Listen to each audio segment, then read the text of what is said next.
Please be seated.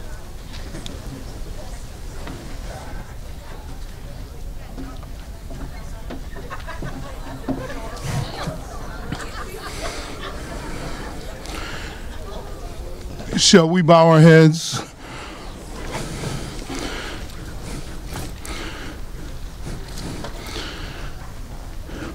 Shall we gather our scattered thoughts for this moment of prayer and meditation? As we gather here on this celebratory day, may we forever be reminded that the works of our beloved institution are manifested in the earth realm by the graduates who bear the indelible mark of this place. May we celebrate the esteemed and noble cause of academic enrichment enhanced through vigorous labor. May our contribution, no matter how great or small, add significantly to the wellspring of hope that bubbles over as a result of an educational thirst irrigated by the waters of academic pursuit. Empower each of these graduates to work diligently for a better world filled with a faith consciousness. May the relationships forged and vouchsafed by our guiding principles continue to elevate and nurture through the perpetual care of intellectual enlightenment attached to social engagement. And then while we are in thy presence, share enough of thyself with us that we are able to love even those who position themselves against us. Set the course for leadership for this institution and our board, faculty, and friends. As we say farewell to our beloved President Heidi Hatzel, continue to shine your light upon her and this place. And finally, help us to live with honor, healing, hope, and humor. These are the thoughts and the meditations of our hearts. Brood over them, and at thy will, let it be done. Amen.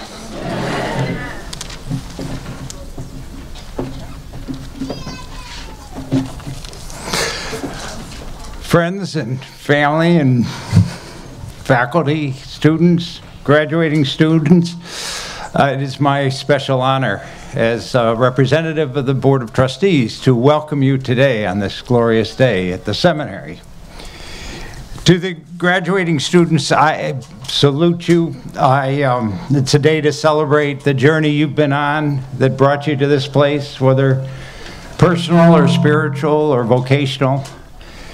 And I hope you have experienced the fullness of the seminary. I hope that that it is meant that you've explored differences in your faith traditions, that you've expanded your understanding, and that you've deepened your own personal faith.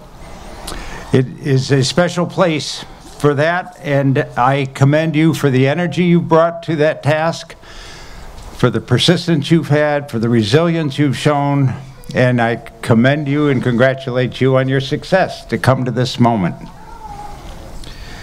My hope on this day, my hope is that this day is not an ending but a beginning.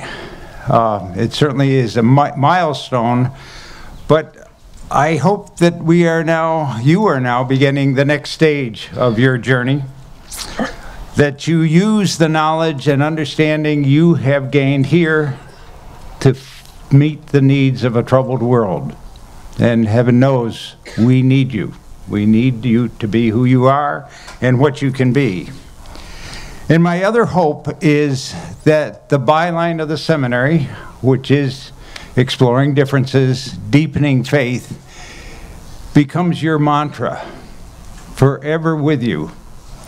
that as you go out into the world and do your service and show your compassion, that you live that mantra, that you teach that mantra, that you in every way model it to all those that come into your presence. So thank you for your efforts. Congratulations on your accomplishments and ongoing best wishes for your success and fulfillment in all that you do. May you be blessed and may you be a blessing to all. Amen.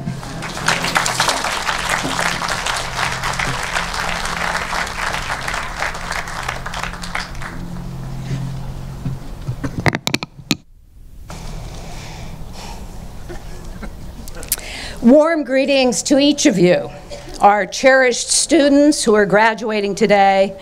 Greetings to you and your families and friends, and everyone else who is here to celebrate with you. Warm greetings. We, all of us who are gathered today, are proud of you and pleased to be here to share this day with you. Today is the 18th time I have been on this stage to welcome everyone and congratulate our graduates.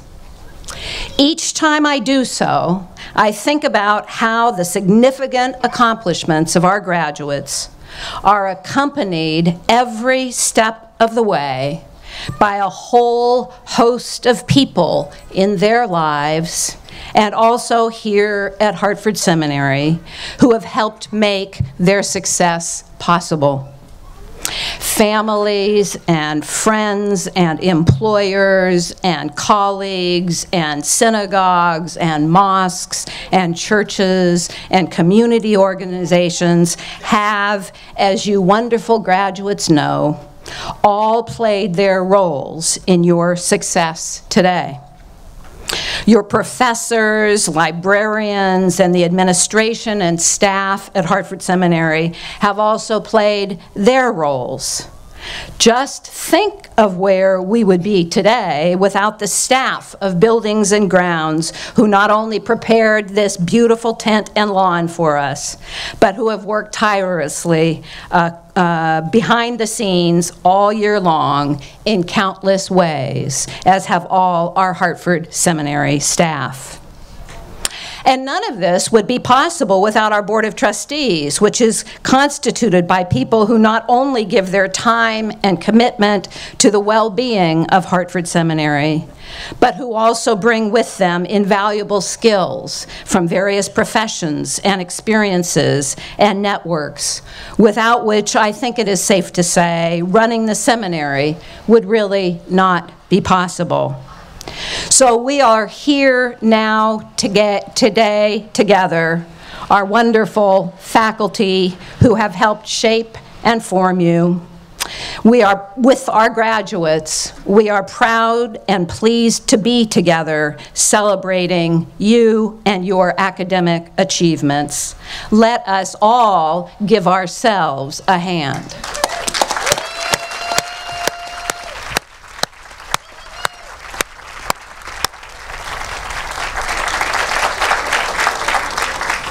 In the fall, we welcomed 2 new faculty members to Hartford Seminary.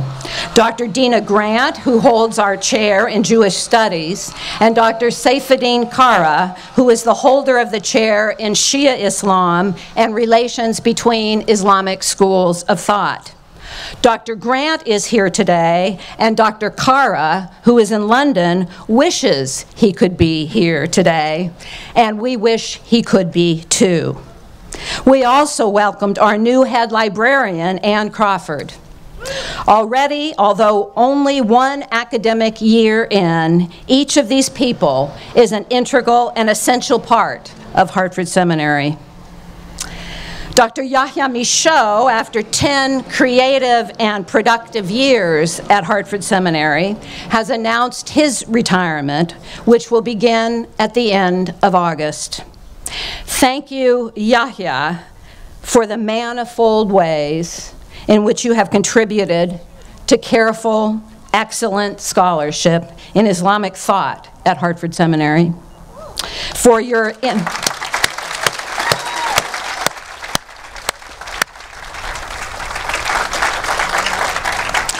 Thank you for your intellectual depth and rigor, which has been a wonderful source of inspiration for our students, and for your significant, precise leadership in the publication of our journal, The Muslim World.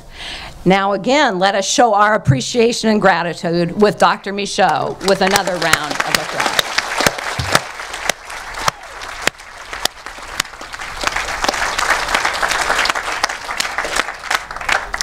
This, friends, is the way of institutions. Some come and others go. Students certainly come and go. Even presidents come and go. And things change. Things change in many ways, even as the essential continuity of vision and purpose of the institution endures. From one perspective, we each have many reasons for being here. From another perspective, we have one reason for being here, and that reason is what gathers us here today, our students. Hartford Seminary students are diverse in almost every possible way. They are diverse in terms of gender. They come from all over the region and all over the world. They are Muslim and Jewish and Christian and Buddhist and people with no particular religion, but people who want to study aspects of religion meaningful to them. Teaching at Hartford Seminary is a challenging and joyful privilege. You will have a chance to share our delight with and admiration of our students, because our graduation speakers are alums from among our different programs. And also, our newly reborn Alumni Association is sponsoring our reception after the ceremony, to which all are invited. The members of the association have name tags on so that you can identify them and ask them about their experiences as students here. When our students leave this place, they go out into varied activities to serve communities and institutions, often religious or academic, but also many other kinds of institutions, and through them, the broader world. A world which, it seems fair to say, could not be in greater need of their vision, their energy, their integrity, and their ability to cross boundaries and build bridges. So let us now hear from several of our alums, six actually, to be precise, who studied in different programs at Hartford Seminary and who are following varied paths of ministry, the academic world, and service to others in other arenas. I have told them that they are going to introduce themselves very briefly as they speak. So let me call first to the stage Jawad Bayat. Jawad.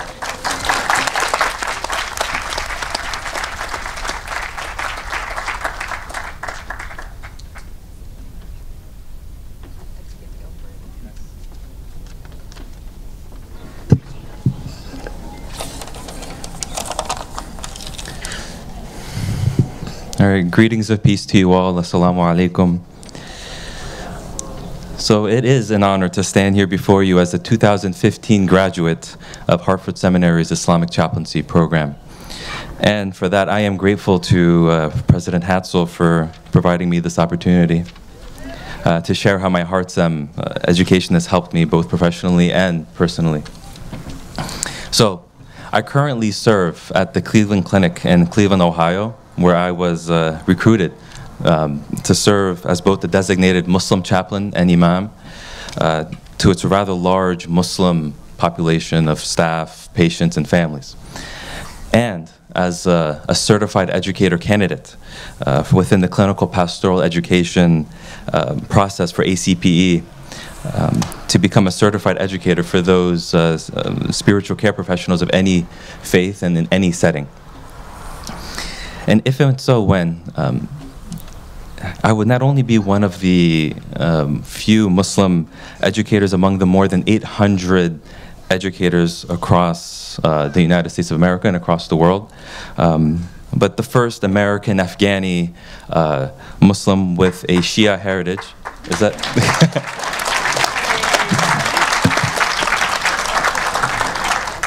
To help prepare future chaplains, ministers, and seminarians of any faith. So when I began here in the fall of 2012, it was with a deep curiosity and motivation that mirrored the motto that's right here before us of exploring differences and deepening faith, which in many ways is what drew me here, and as you had said, is what I've continued with as well. So I was attracted to Hartford Seminary, not only because of its strength in Islamic studies, Christian-Muslim relations, Islamic chaplaincy, and its rather diverse religious faculty, and large Muslim faculty, who are my successes are in many ways indebted to, and you really do know who you are. But its emphasis upon praxis, since I see my life within this prism of praxis. I can say both then and now, my education surpassed my expectations, especially given the dialogical and relational education, the warm community that supported my growth, and the number of, and I'm really thankful for this, the international educational opportunities I was afforded, right, Hans? Right. That have contributed to my grounding as I traverse the interfaith and multicultural world that we live in. And so I was granted a solid education and a degree that enables me, right, to have equal footing with colleagues and competitors of any faith for a position as a chaplain and a chaplain educator within a field that historically in America did not have Muslims to begin with. And it all started here. The grounding I developed. Yeah, I think the grounding I developed here afforded me the courage to walk a path as a pioneer, really, among the many other Muslim chaplains, where no such identity and path had formerly existed before. And I can't stress enough this pioneer aspect. We're really working on it as we go forward, and Islamic chaplaincy at Hartford Seminary is really at the forefront, I think. And thank you to Dr. Timur, and you brought me on, so thank you for that. And so, these are interesting times, in many ways than one that we live in. And yet what I find curious is the question, you know, what does the future expect of you, of me?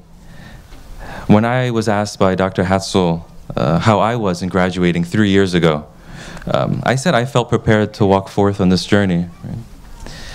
And I departed with a quality education, an attitude of exploration and curiosity, and relationships of depth that have guided me in my times of certainty and uncertainty, and of joy and fear. I departed here with gifts and relationships that have both transformed my mind, heart, and spirit, and as a result, helped prepare me on this sacred journey as a servant to our Creator and to our Creator's creation. And this is not only a continued wish and prayer for me, but for those of you in this time of transition and graduation. Ameen.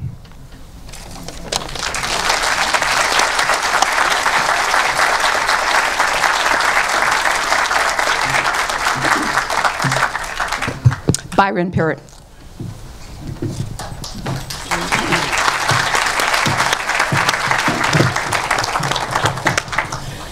Good afternoon. I can't hear you. My name is Byron Peart. I'm pastor of Emmanuel Temple of Prayer Church of God in West Hartford. I serve on the regional board for my denomination, and I coordinate a program called Calling and Ministry Studies program for individuals who are looking to discern the call of God on their lives, whether to serve in laity functions or in pulpit ministry functions. I count this a high honor to be here this evening to speak and to share with you. We are one big family. Amen. Now, I'm from the Pentecostal tradition, so when I speak, I expect a response. Amen. Amen, somebody. Well, it's not necessary rather for me to be grandiloquent in my discourse. It's a brief discourse. But in the tradition of the black church, there's a spiritual that we sing, How I Got Over. How I got over. My soul looks back and wonders how I got over. How I got over? Because of God's undergirding and caring individuals, some of whom are right here today. I want to thank my wife, Georgia, my family, my church family, Emmanuel Temple of Prayer. I would not be here today without relationships that I've forged. And to our retiring president, Dr. Heidi Hadsell, members of the faculty and staff, the graduating class, the entire Hartson family, I want to say a big thank you. I would not be here today without these individuals, Dr. Ben Watts, Dr. Scott Thummer, Dr. Steve Blackburn, Dr. Chanel Smith, Dr. Donna Scopper, and Mr. Ron Malcolm, and so many others. And I understand that I stand on the shoulders of many who have supported my vision to pursue higher education. My education here has had a profound impact on my life. It has shaped my thinking. It informs my approach to ministry in the local church and in the community. Suffice it to say that my experience here at the seminary has left an indelible mark on my life. When I graduated college, I came here for a semester, still deciding whether to pursue a seminary education. I was accepted at Yale University, diverted, came here for a semester, went into full-time employment, got married, pursued a master's degree at the University of Hartford, then several years later came here wanting to earn a doctorate, only to find out that I needed to get that MDiv. And so in 2014, I earned the master's here, and 3 years later, earned the DMin degree. I had a wonderful cohort, a very supportive group of ministry practitioners who gave me candid feedback on my project, and I'm eternally grateful for their support. In my purpose statement, when I applied to this seminary, I quoted one of my favorite Bible verses from Luke chapter 12 and verse 48, "To whom much is given, much is required." Well, what is my Hartson experience doing for me? It has opened up doors for me to speak in diverse settings. I've been invited to speak in multicultural settings and in academic circles. See, I'm willing to accept the much that is required of me because it dovetails with my purpose in life, which is to feed God's flock. My education here has had a profound impact on how I view the religious other. One of my first classes here was a dialogue in a world of difference taught and led by our very able and distinguished president. And it was an eye-opening experience for me. You see, I chose the seminary not only because it's in my backyard, but because we explored differences while deepening our faith. And I wanted to be in a multi-faith learning environment. So my objectives for a seminary education have been met here. I see people through the prism of God's loving eyes. We're all different, and yet we are the same. Because we are one big family. Say one big family.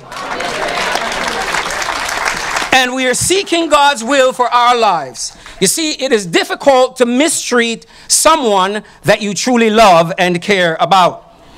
What the world needs now is love. Dialogue is necessary. In the dialogue class, we dispelled myths and stereotypes. And as a Christian, I forged great relationships with Muslims, with Jews, and with people of other cultures and faith traditions. I have good friends in many different faiths. See, every Christian does not believe that Jews killed Jesus, and every Jew is not suspicious of Muslims, and vice versa. You see, we need to love each other. We are all God's children.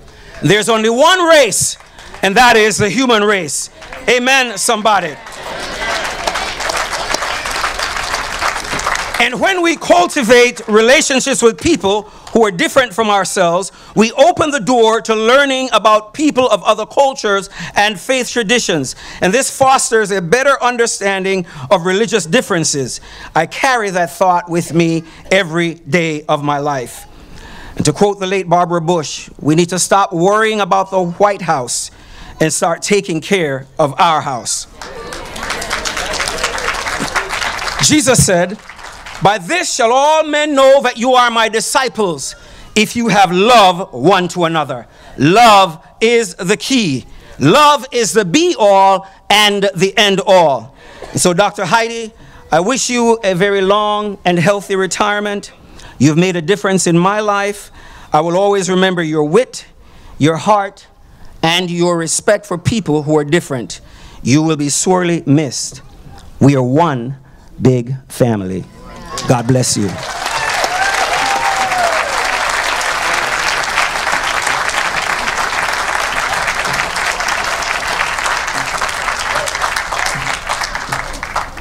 You know, we had a preaching competition the other day.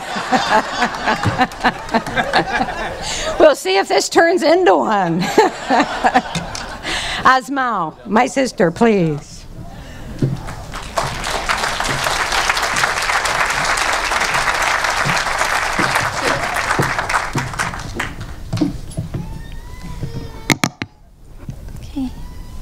Good evening, everyone.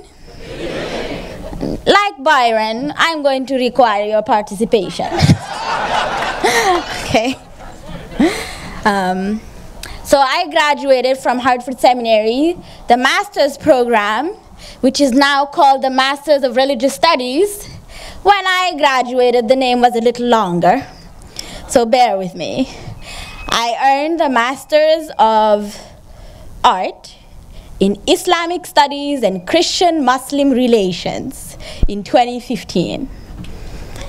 And today, I feel honored and privileged to be among all of you. And I feel especially grateful to Dr. Heidi for inviting me and giving me the opportunity to speak before you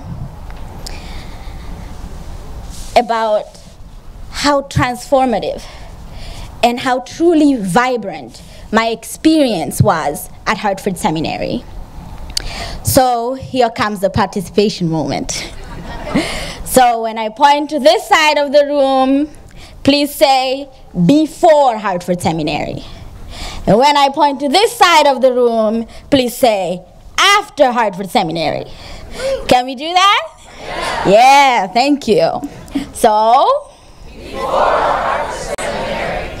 Knowing very little about Islam back then, I was uncertain about my Muslim identity.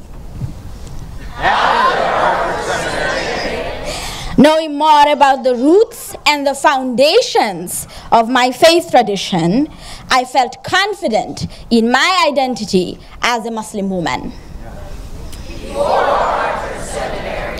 I knew next to nothing about Judaism. I can articulate my own understanding of Jewish mysticism.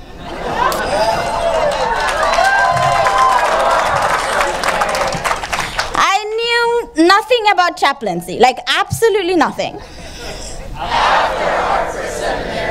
I authored a thesis on healthcare chaplaincy, and I went on to pursue clinical pastoral education, CPE, and in about 2 weeks, I will finish my residency program as a chaplain. Okay, one last time. I knew little of places like Iran, Nagaland, Myanmar, or Indonesia. I have friends, close friends, who live in all of those countries and in many other places around the world. So you can see how my journey at Hartford Seminary was truly transformative. It was also very vibrant. If you know me, you know how I feel about dancing. I have danced on this campus alone in a record total of 6 buildings. And that is an accomplishment, okay? Sometimes I danced alone. Other times I danced with a HeartSem classmate. And sometimes we even had a HeartSem audience. And a HeartSem audience is a truly unique audience. A community of men and women from diverse cultural backgrounds, multiple nationalities and faith traditions, and diverse sexual identities, who actually choose to engage one another respectfully.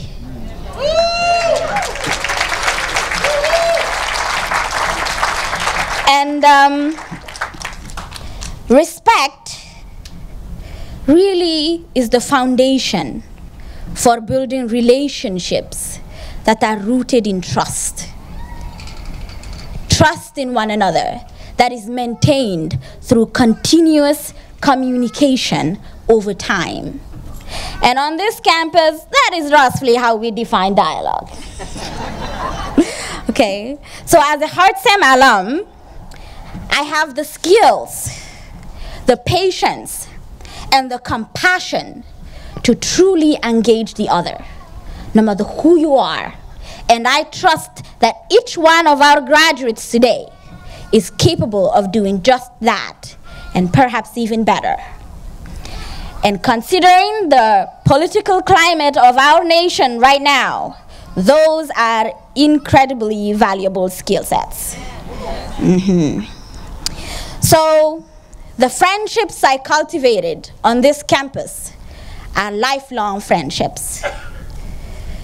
The life lessons I also learned on this campus are lifelong lessons.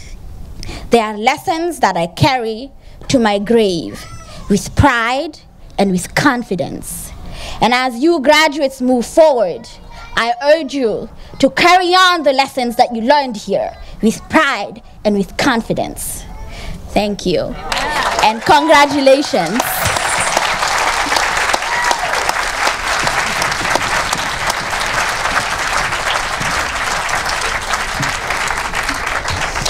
Thank you, Asmao. Hans Harmakaputra.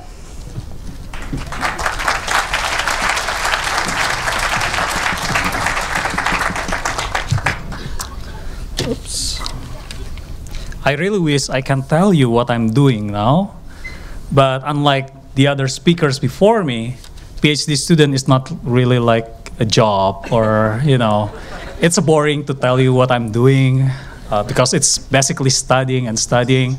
And I really wish I can say that within the next 2 weeks I will finish my dissertation, but I'm sure that it won't be until the next 2 years. So too bad for me.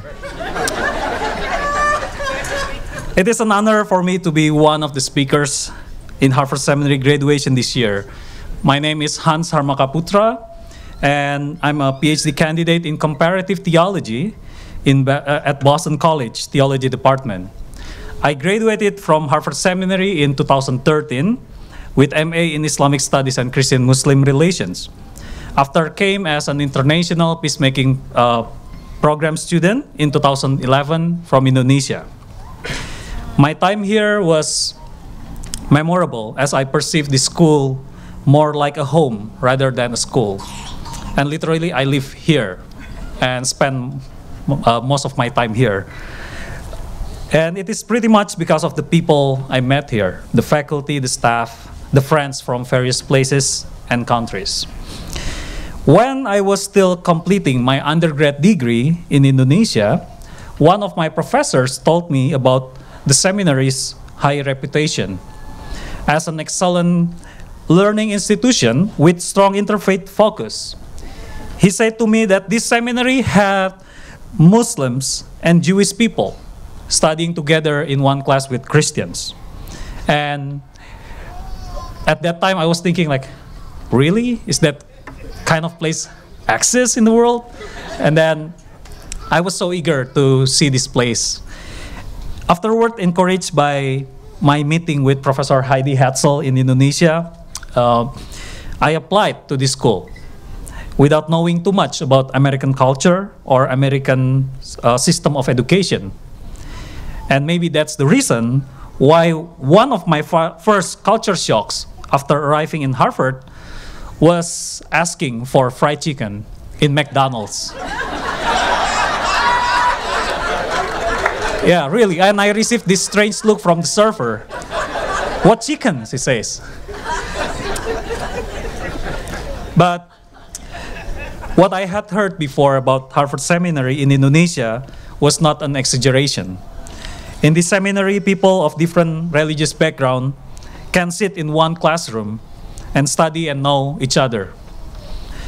And being asked to reflect on how the education in HartSem has shaped my academic journey, I can tell through the first-hand experience that HartSem offers an in-depth and rigorous academic training. I still remember how I read hundreds of pages on a weekly basis just to survive the courses. First, English is not my first language. Second, most of my classes related to Islam. And I'm a Christian who is trained in Christian theology in undergrad. So learning Islam is not easy. And also there are challenging courses such as Professor Misho's that always welcome intellectual discussion and even debate in the class. And such training is indispensable to be a scholar. And I still think that my time here is precious. It enabled me to continue into PhD level as I aspire to be a scholar, like my teachers here. I like presenting papers in various conferences around the US. That's a habit that I have started since my time in Hartford Seminary, mainly because I need like excuse to visit like different places. And besides that, I like to get valuable feedback and then publishing my papers into journal articles. And during that kind of conferences, one question that I often get is about my religious identity. For instance, in a conference entitled Islam in Post-Obama Era 2 months ago, a Muslim scholar came to me and asked, "Are you a Muslim?"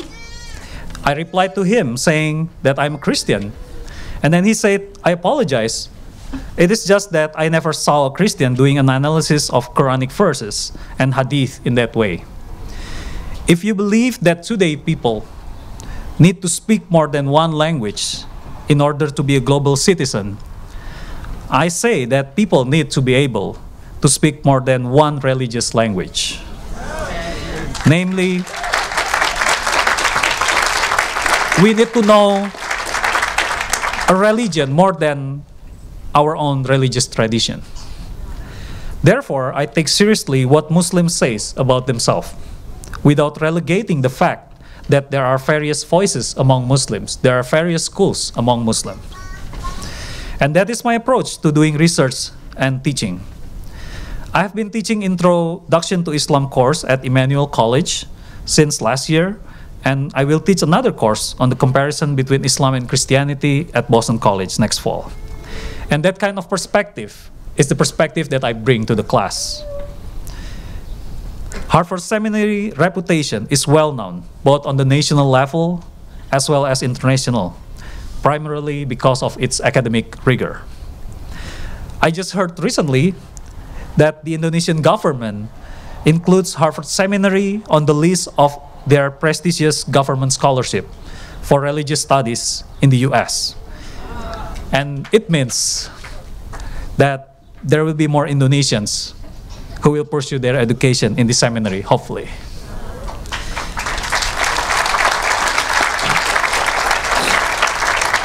And Last but not least, apart from its academic atmosphere, what is unique about Hartsem is the people. It is a community of people who want to make a change in the world through serving their communities and build bridges with others. Therefore, I want to congratulate those who graduated today. Congratulations, and may God bless you in your path. Congratulations as well for students who just finished the semester or still doing the final paper. And for the faculty members, members of Board of Trustees, the staffs, thank you very much for your hard work in running the seminary. And special thanks to Professor Yahya Misho, who will retire soon. And special thanks to Heidi, who is retiring as well from her position and have made a tremendous contribution to the seminary. Thank you.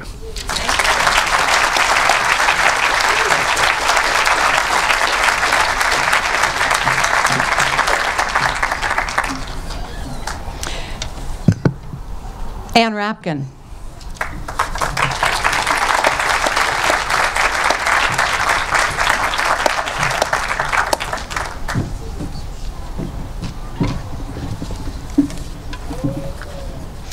Good afternoon, students, graduates, families, faculty, and President Heidi. I'm Ann Rapkin. Exactly 2 years ago, I stood up here receiving my Master in Religious Studies degree and practically being garroted by my husband as he struggled to put the hood on me. A memorable experience. At the time that I was contemplating matriculating here, many well-meaning people tried to dissuade me. For the most part, they were members of my own faith, Judaism. They warned me that I wouldn't fit in, that I would stick out like a sore thumb, that the courses were all for Christians, or alternatively, that the courses were all for Muslims. In any case, not for a Jew. And Christians, as well as Jews, expressed concern that at a seminary known for its liberal approach to Scripture and its emphasis on what multiple faiths share rather than on what conclusively divides them, I might lose my faith. That is, I would lose my faith in the particular vision of God, the God whom I was raised to worship, and I would lose my adherence to the customs and rituals that I was raised to hold dear. Well, those naysayers were wrong about whether I would fit in here, and they were wrong about whether I'd feel isolated or excluded by the curriculum or the teachers. But they were right about one thing. I lost my faith. Now, the word faith can have many meanings. It can imply, among other things, a parochial mindset, a kind of exclusivism, a sense of being apart from those who do not share the same beliefs or practice the same rituals. That is the variety of faith that I lost. The curriculum was indeed a shock to the system, at least to my system.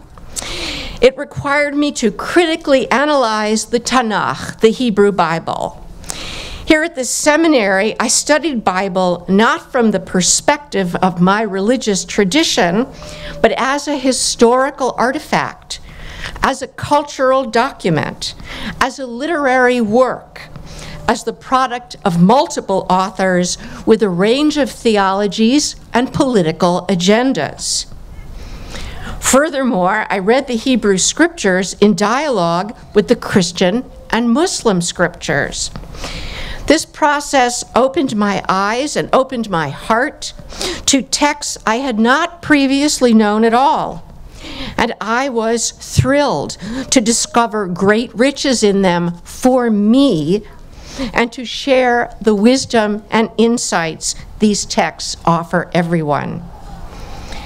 My experiences at the seminary, not only the scholarship, but the interactions with other students, the friendships made, the experiences shared, showed me that all faiths provide access to the holy, that which is imperishable and transcendent. And while every tradition has its own unique theological grammar, its own rituals, its own cosmology, they all share a common ethical imperative, namely that we walk humbly with our God, do justice, and love mercy.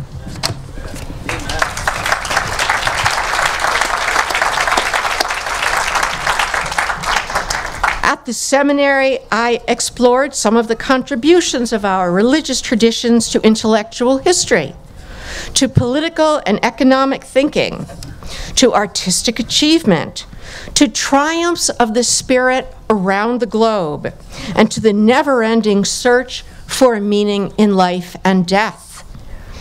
I explored as well how our religious traditions, with the blind allegiances that they have generated to particular origin stories or to absolutist theologies, have over the millennia turned the world, in the words of Isaac Bashevis Singer, into a slaughterhouse.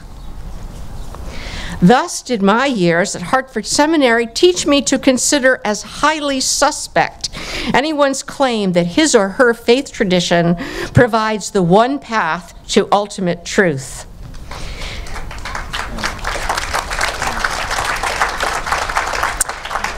This approach has admittedly made life vastly more complicated for me in numerous ways that I will not go into. Okay. However, it has also made me a more faithful person. My faith is now more mature, more curious, more voluntary, less burdened by the weight of ancient grudges, less circumcised. Good. This is good.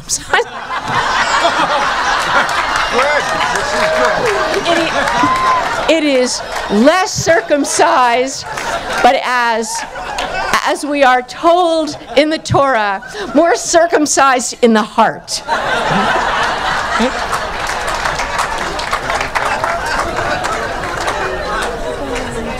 I wish my family were here to have heard that. Don't worry, it's on tape. Oh, I'm just told not to worry, it's on tape.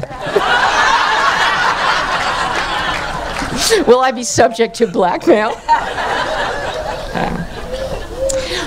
I was trying to say that my faith is less circumscribed by the opinions of those who are presumed to have spoken for the ages. Truly, it is only by losing my faith that I found my faith.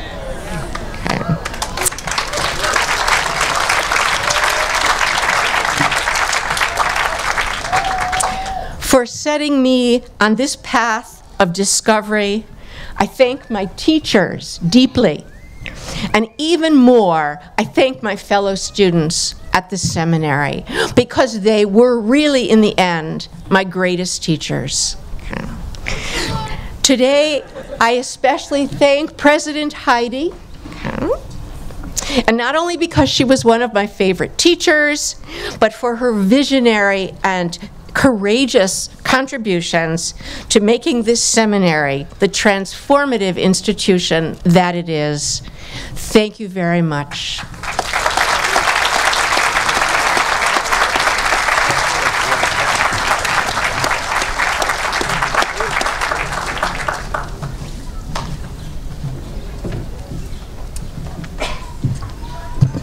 Michael Gubb.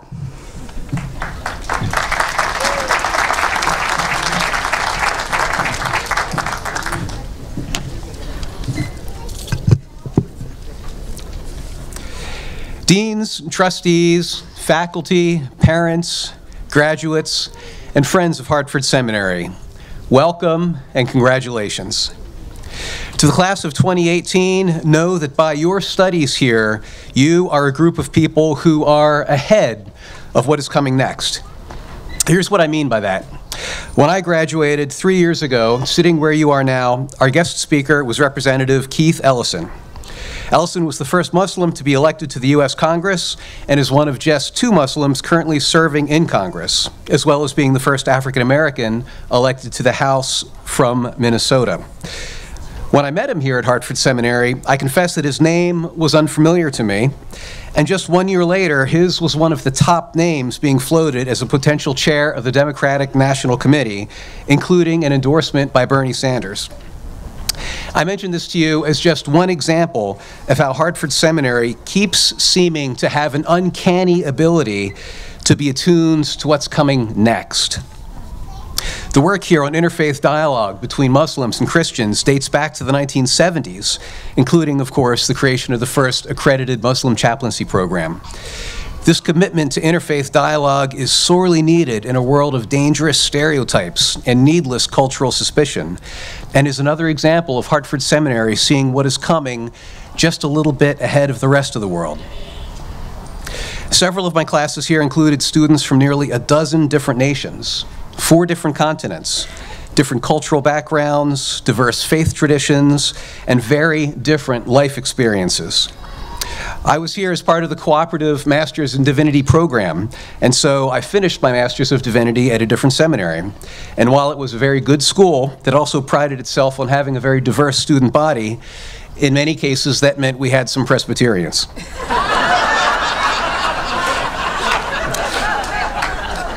Nothing wrong with that, Professor. Nothing wrong with that. My first class here was co-taught by B.K. Watts and M.T. Winter.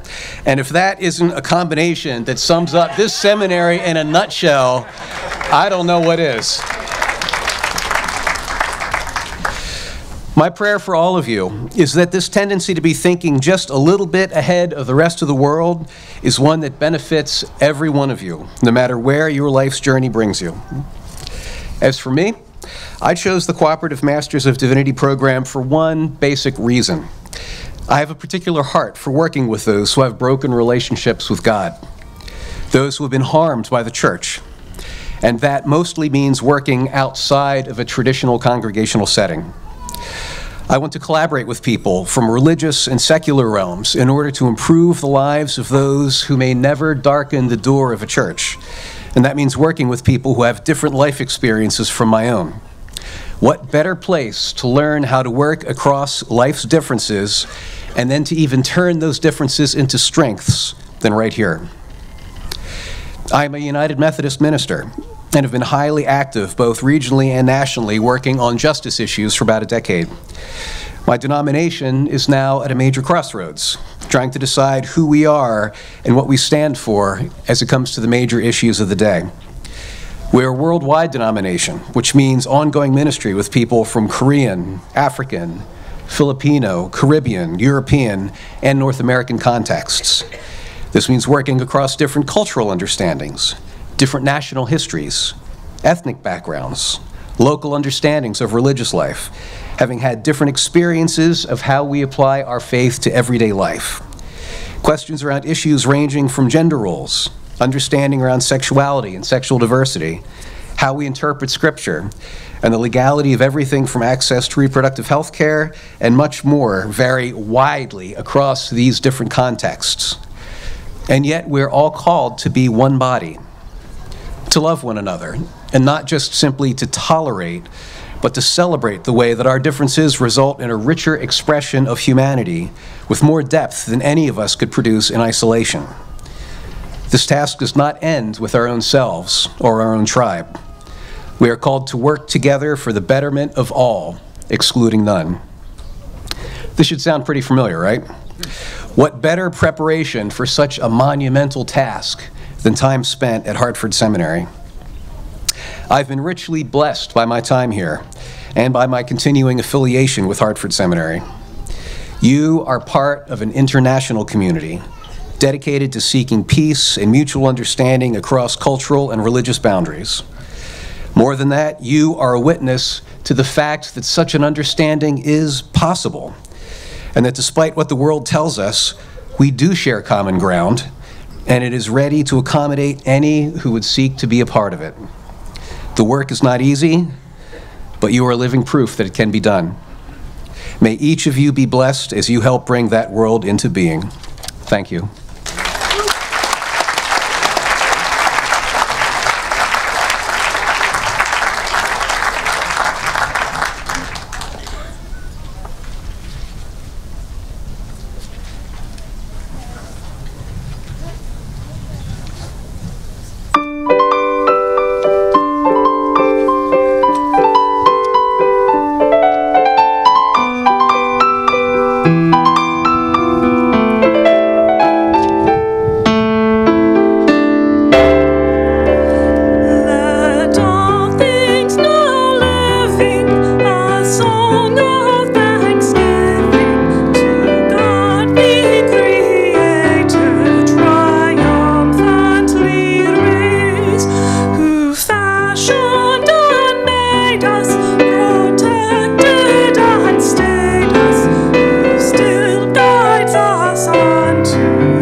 I love it when you get 2 postdoctoral fellows to come to your school, and they're great teachers and wonderful researchers, and also can play and sing like that.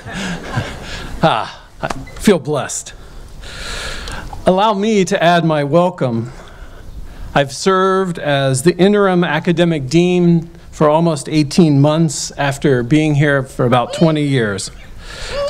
And praise God, my sentence is almost up. While I'm happy to return back across the street to teaching and research and those wonderful postdocs, and pass the baton to Dr. David Grafton, I will absolutely miss my active role in the highlight of the academic year, this wonderful celebration and graduation. As you know, the mission of Hartford Seminary is to serve God by preparing leaders, scholars, and religious students to understand and live faithfully in today's multi-faith and pluralistic world. We've heard that very well from our graduates, and thank you. In service to that mission, we set aside this day for the awarding of certificates and degrees as we reflect on how diverse and multi-faith our programs and our student body really is.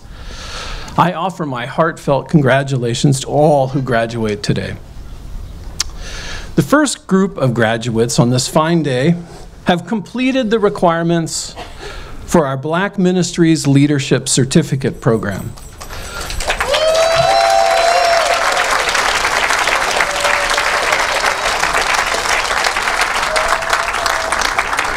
Benjamin Watts, the director of the Black Ministries Program and faculty associate in religion and community life, will now come to introduce the program and present the candidates to Dr. Hadsell for their certificates.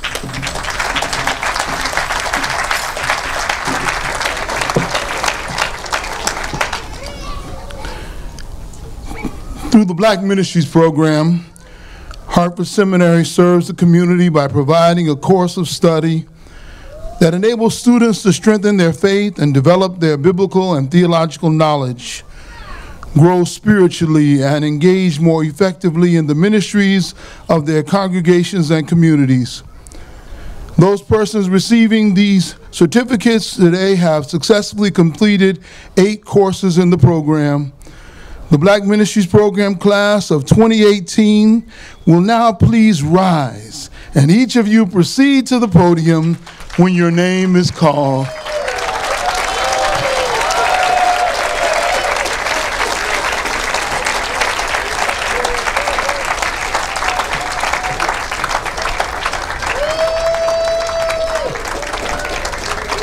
Richard O. Afawu.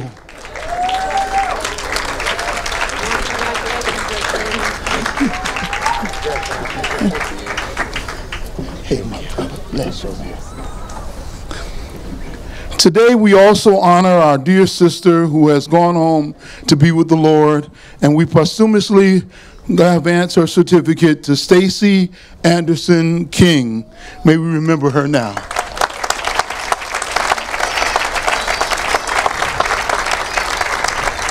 Deborah Barrows.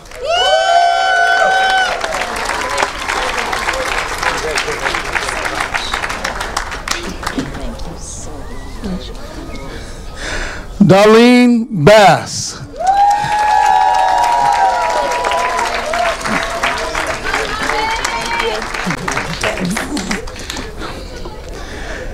Deborah Jacqueline Carter. Class president.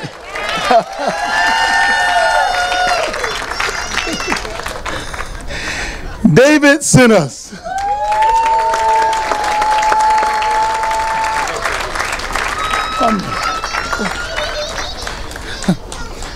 James D. Coppage.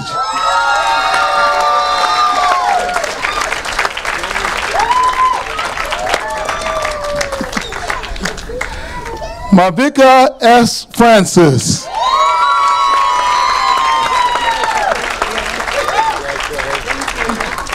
Thank you. Ivana Holloway. First Lady.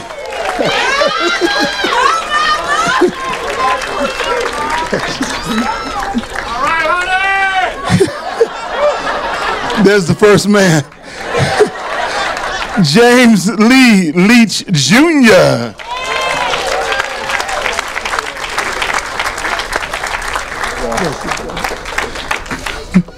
Yvonne D. Matthews.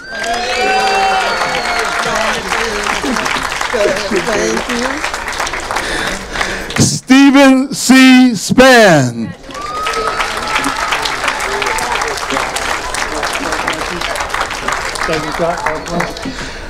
Michael E. Watts.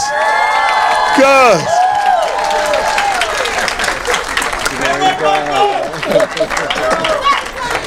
Nadine Wizard.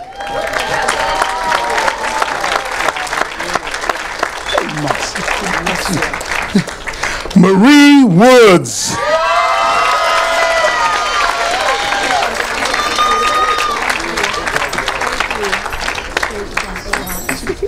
Please help me in commending these our 2018 BMP graduates.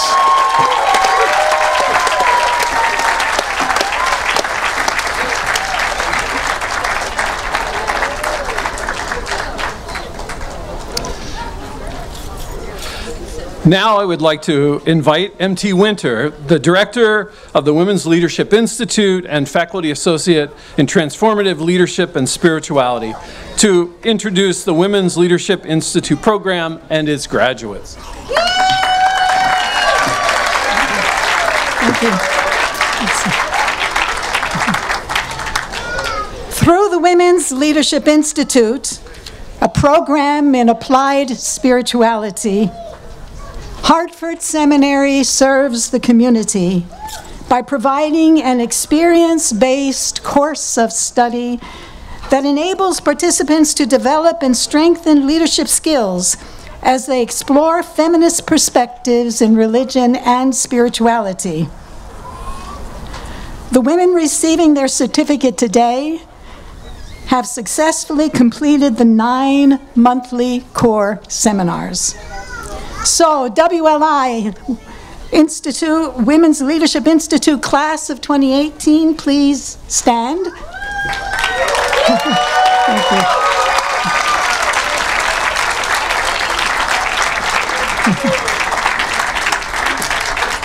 And come forward onto the stage when your name is called. Mary Elizabeth Blow.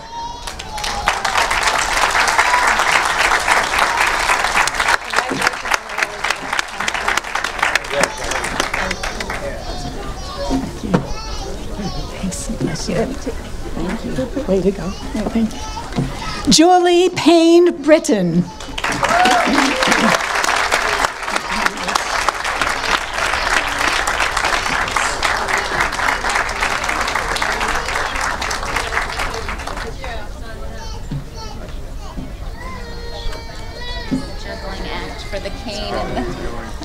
You're done good. You're walking. That's right. Yeah. That is good. Batul Buyukikis.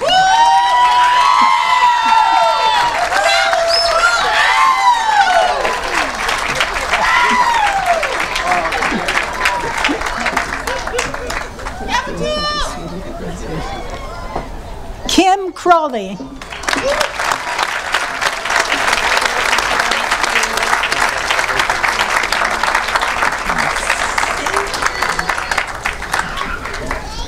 Jasmine Honnigan.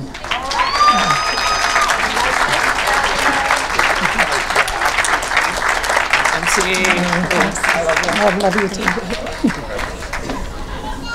Anila Jahangiri.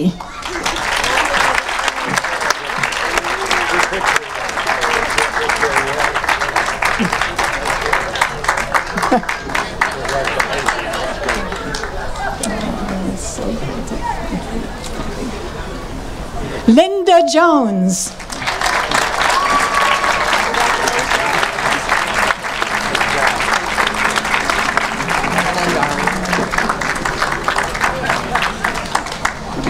Amy Langston.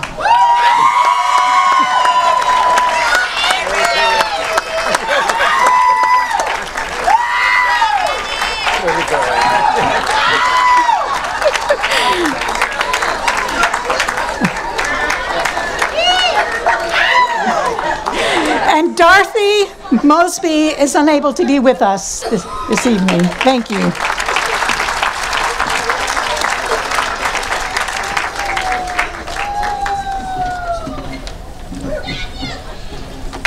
Ah, such energy. Okay. I would like to invite Brian Clark, who is the Faculty Associate in World Christianity and the Director of our online learning, to come and introduce the Graduate Certificate Program and its graduates.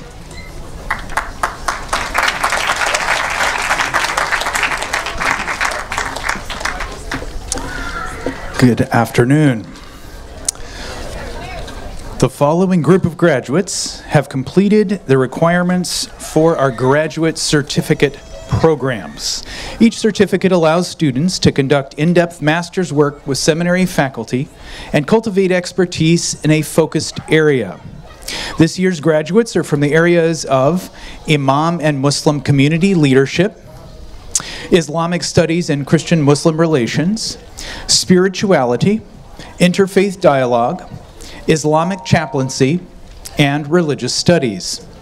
Those persons receiving graduate certificates today have successfully completed their work in these 6 focused areas. Recipients, please rise, and each of you proceed to the podium when your name is called.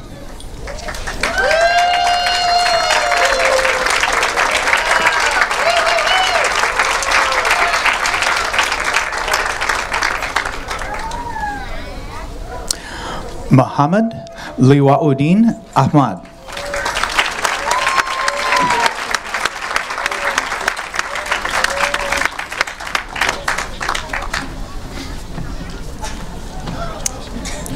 Umbreen Akram.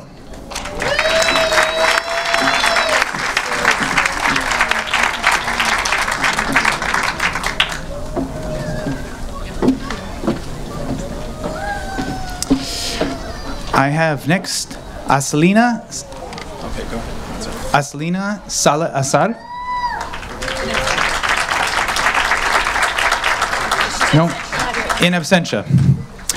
Oh, sorry about that. Carol Bull. Next one, we're going to go down. Thank you so much. We have Catherine H. Gregory in absentia. And Courtney Lauren Lee, also in absentia. And Candace Jean Lowe.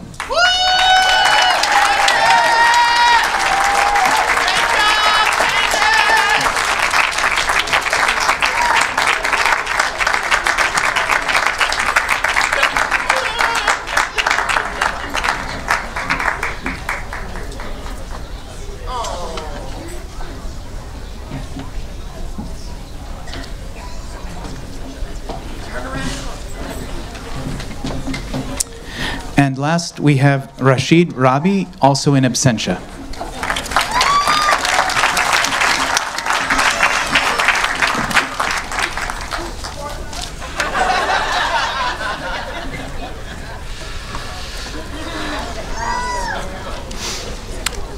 Stephen Blackburn, Faculty Associate in Semitic Scriptures and Curator of the Library's Arabic Collection, will introduce the International Peacemaking Program students who also are receiving graduate certificates.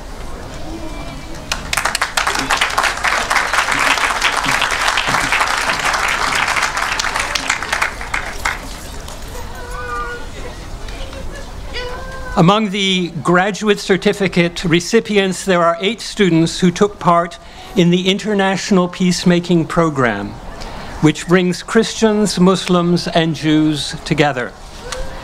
These students study interfaith dialogue, leadership skills, and public engagement, and are embedded in local faith communities. The IPP students who will receive the graduate certificates in interfaith dialogue and Islamic studies and Christian-Muslim relations will now please rise. And each of you proceed to the podium when your name is called. You've already raised. They're in a hurry to get out of here. From the United States of America, Emily Sullivan Barger.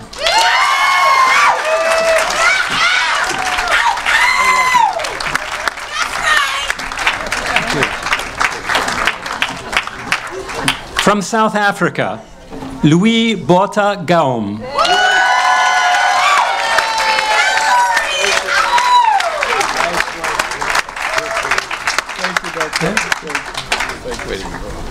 From Lebanon, Fatima Fayyad Halal.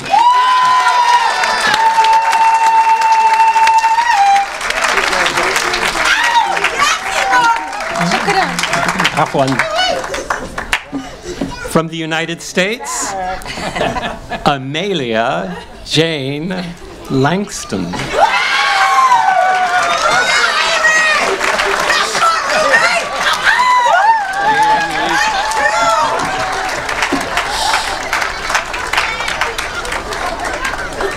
From Greece, Nazir Paul Nazar.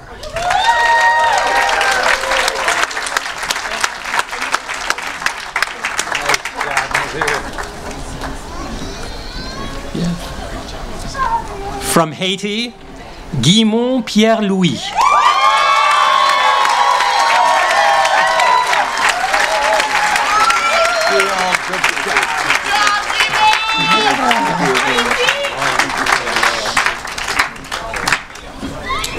From India, Benoni Swu.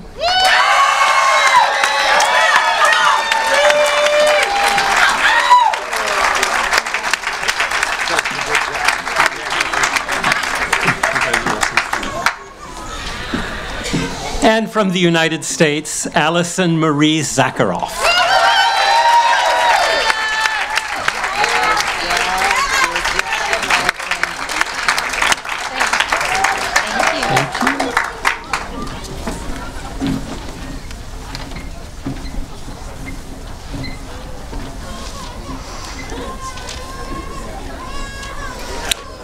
Now we turn to degree programs. I would like to invite back Professor M.T. Winter, who also serves as the Director of the Masters of Arts in Transformative Leadership and Spirituality, to introduce the graduates of that program. Oh, I'm sorry. You see why they're trying to get rid of me, right? Forgive me. Chanel Smith is so... Not to be forgotten, for sure.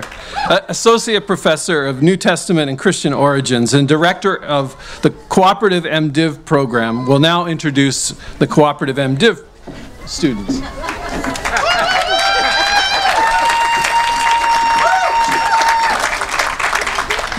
Congratulations to the class of 2018.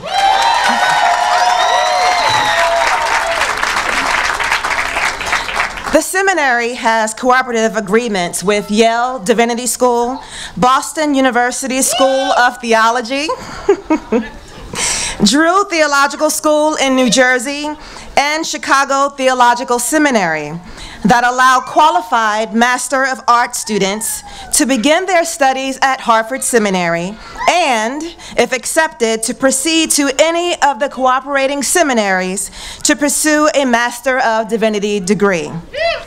This program gives an opportunity for the seminary to educate the particularities of Christian faith, but also to give skills to explore differences and commonalities in today's multi-faith and pluralistic world, to those who wish to be involved in Christian ministry. We have a number of students this year who have taken advantage of this program and will continue their degree or their education at one of our partner schools. You ready? Okay. Will those who earned admission to MDiv degree granting institutions through our cooperative agreement please rise and proceed to the podium when your name is called.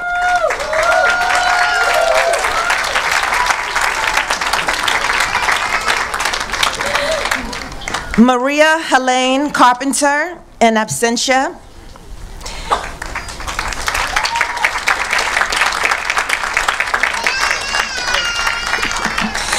Jennifer Lee Lewis.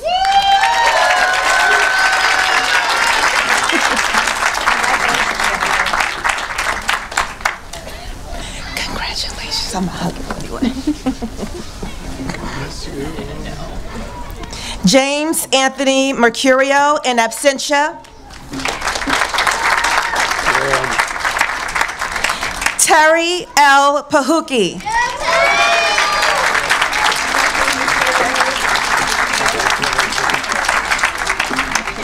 Thank you. Thank you. Jeremy Michael Schultz. Jeremy.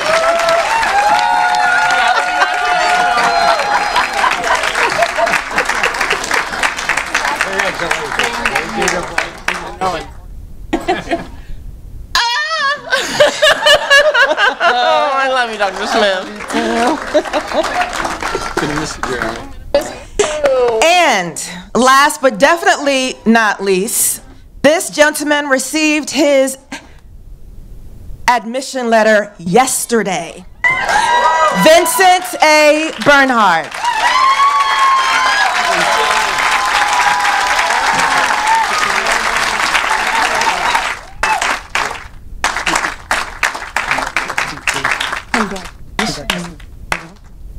Congratulations again.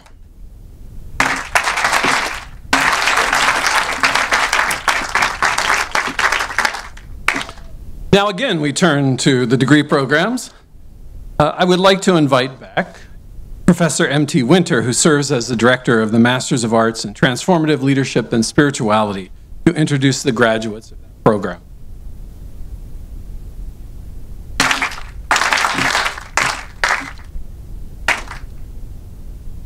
The Master of Arts in Transformative Leadership and Spirituality is a 36-credit program designed for those engaged in leadership roles and are serving in the public or private sector, or for those who want to deepen their understanding of how to live faithfully and with integrity in today's multi-faith and pluralistic world.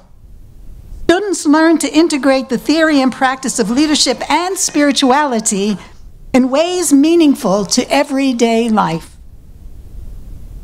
Transformative refers to a transformation of consciousness that is reflected in outward action, and the curriculum supports that outcome.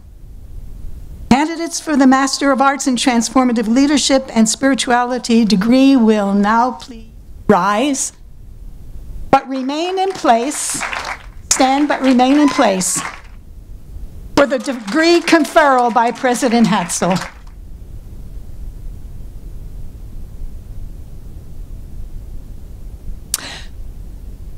By the power vested in me by vote of the faculty and the Board of Trustees, and by virtue of the standing of Hartford Seminary as an accredited educational institution in the state of Connecticut, I confer upon you the degree of Masters of Arts in Transformative Leadership and Spirituality with all of its rights and privileges.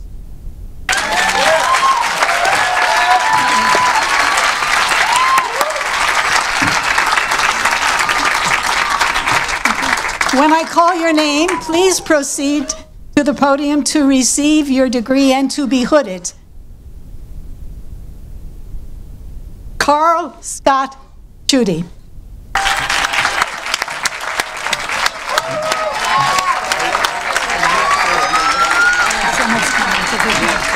Thank you so much.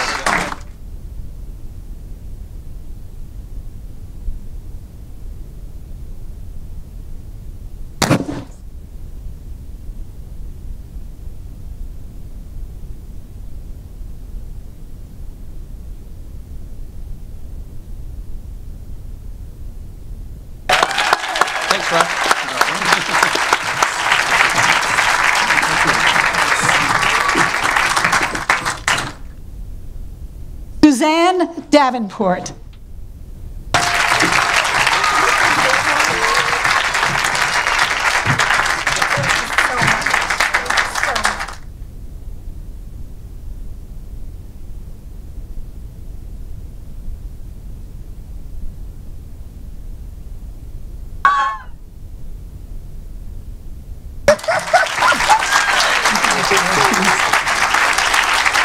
God bless you. Thank you. Thank you so much. Castalia Victoria Jason.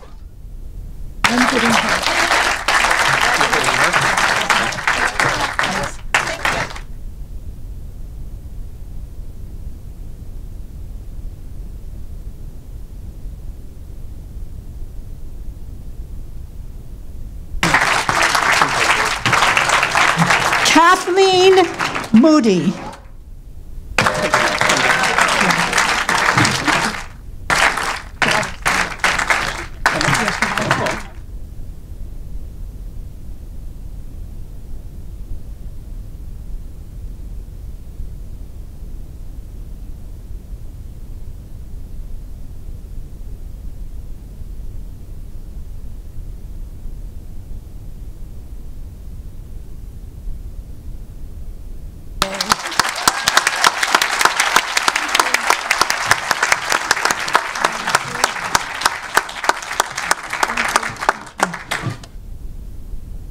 Victor James Rush.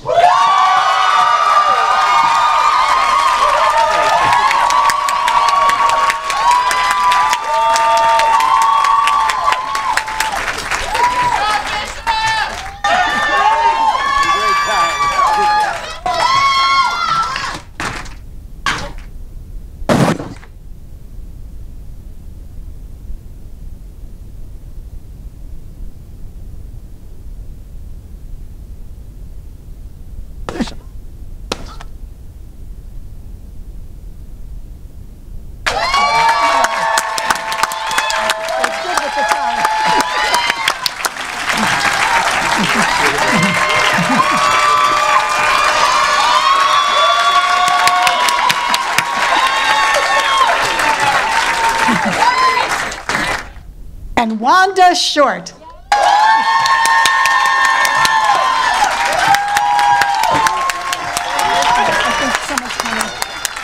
Can't see him.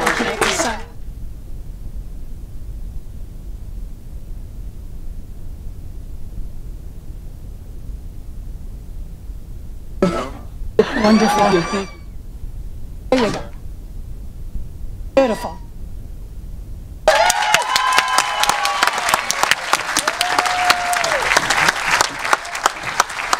I think that's it, right?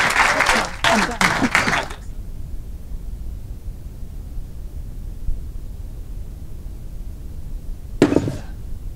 I would now like to invite our esteemed colleague, Yahya Michaud, Professor of Islamic Thought and Christian-Muslim Relations and the co-editor of the journal Muslim World, to introduce the Master of Art in Religious Studies and its graduates.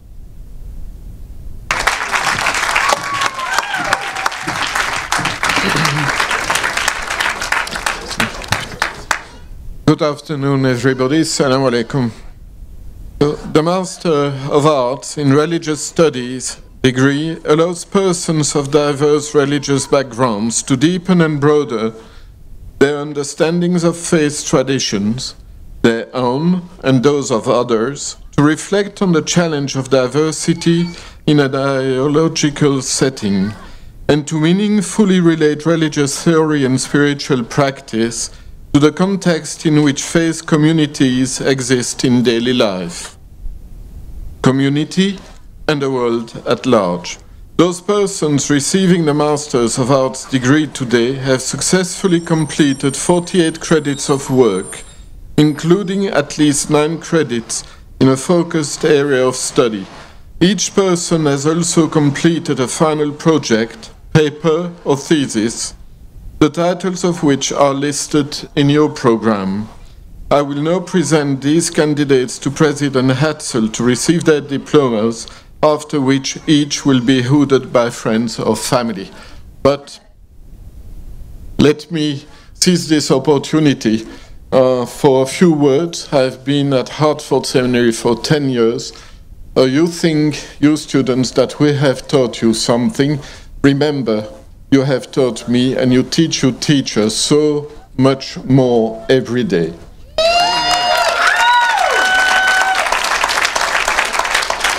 I will miss you, but I'm not going back to the other side of the Atlantic, so I will. So I'm still around, and if I can help, it will be a pleasure to be still part of the Hartsem family. So, yeah. Candidates for the Masters of Arts in Religious Study, please rise.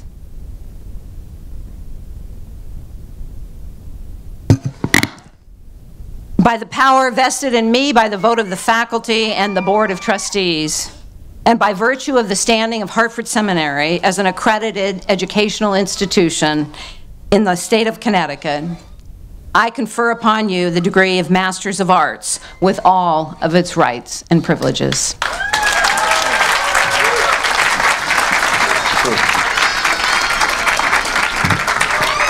First, Sarah Tuba Alpat, in absentia.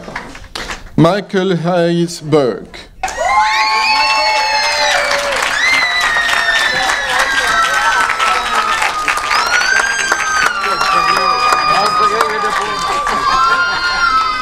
Congratulations. Thank you very much. Nicole Coreri.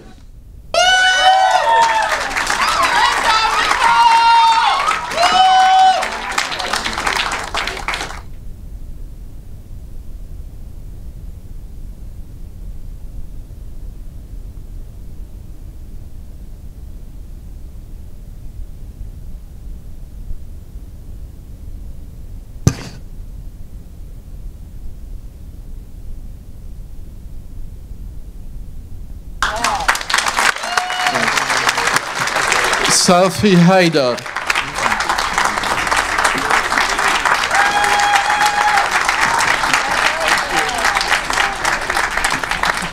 Congratulations.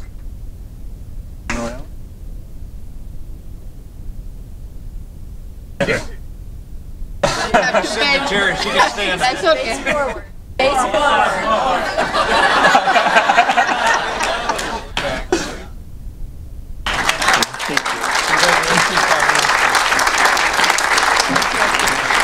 Alan Pazayasara Joseph.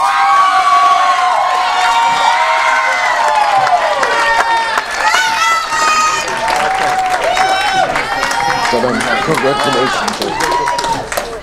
Come on.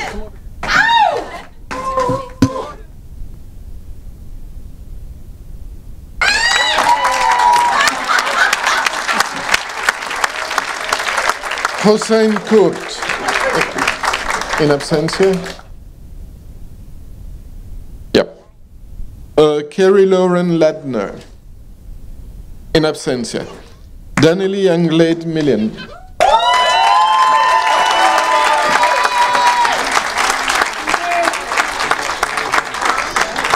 Congratulations.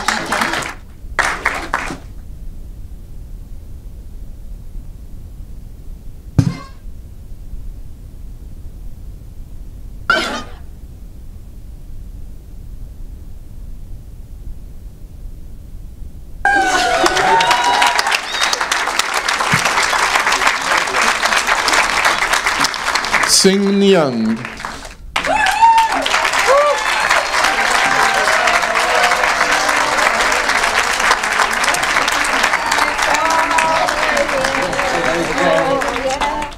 Congratulations.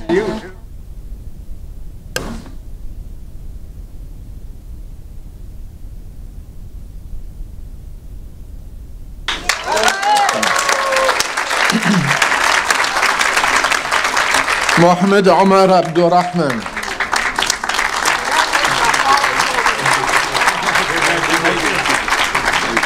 Congratulations.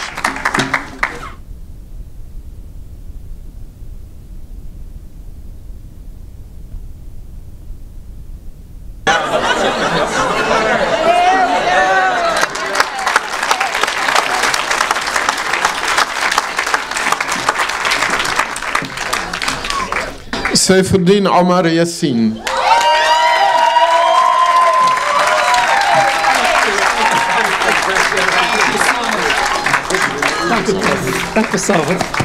Congratulations, Saif. Mabruk.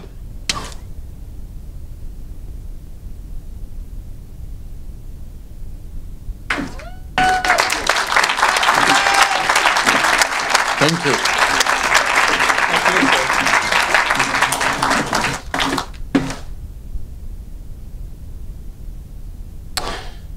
Timur Yuskayev, Associate Professor of Contemporary Islam and the Director of the Islamic Chaplaincy Program, will now come forward to present those graduating from the entire Islamic Chaplaincy Program.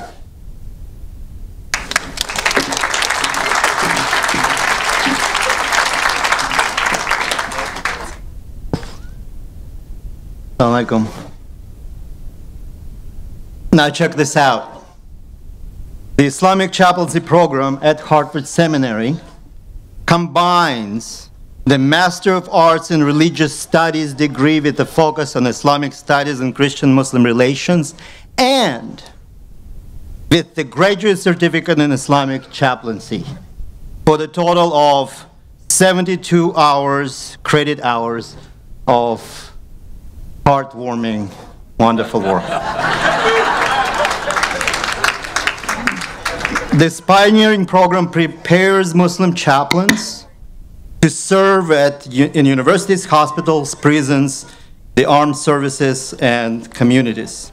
I will now present candidates for this degree to receive their diplomas, after which each will be hooded by their friends and family. The candidates for the Master of Arts in Religious Studies degree and the Graduate Certificate in Islamic Chaplaincy will now please rise, but please remain at your places for the degree conferral by President Hatzel.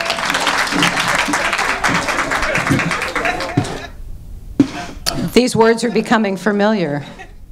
By the power vested in me, by the vote of the faculty and the Board of Trustees, and by virtue of the standing of Hartford Seminary as an accredited educational institution in the state of Connecticut, I confer upon you the degree Masters of Arts in Religious Studies with all of its rights and privileges.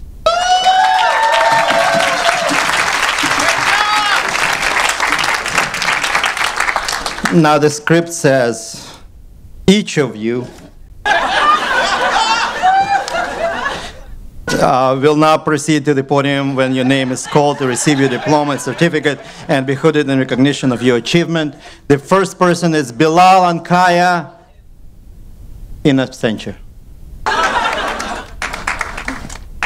Bilal worked hard and he has been an incredible student. Malik Talib Shakur.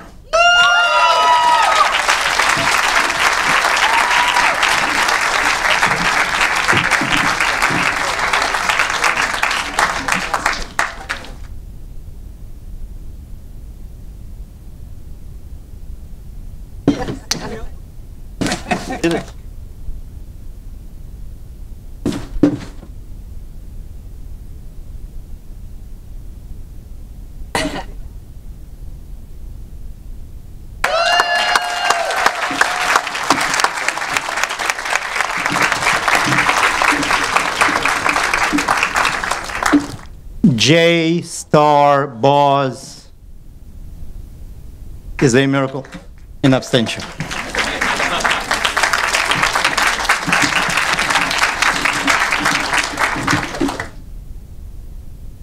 Now allow me to put on a different hat.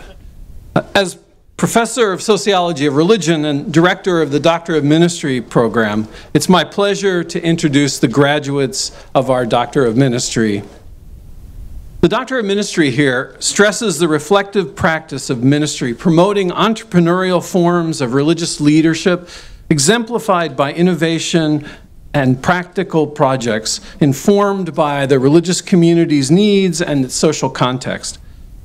Religious leaders from various traditions and from diverse settings come together to enrich their capacity for religious leadership and enhance the vitality of the places they serve. 2 candidates will have their degrees conferred today. The candidates for the Doctor of Ministry degree, please rise, but remain there while the President gives the degree conferral.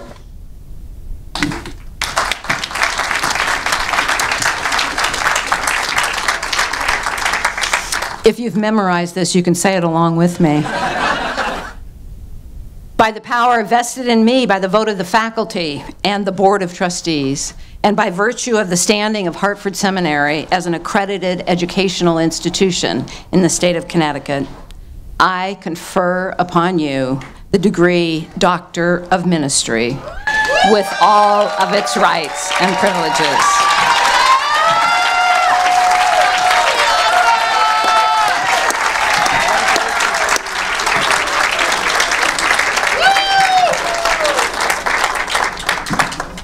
Each of you, please come forward as I announce your name and read the title of your thesis. Joseph Iwudzi, Revitalize Outreach Ministries and Your Church.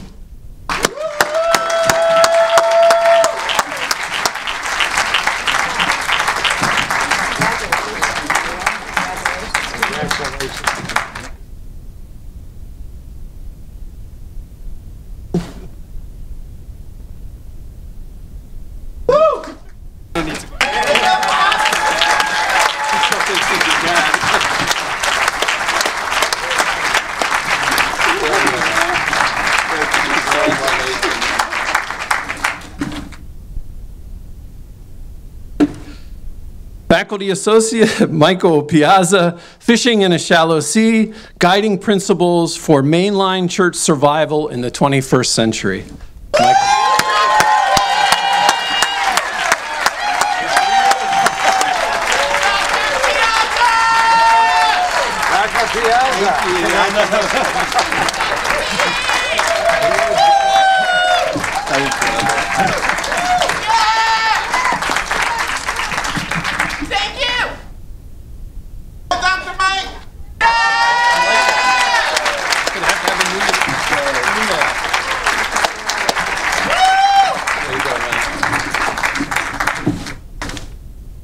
Sorry, I have too much to do.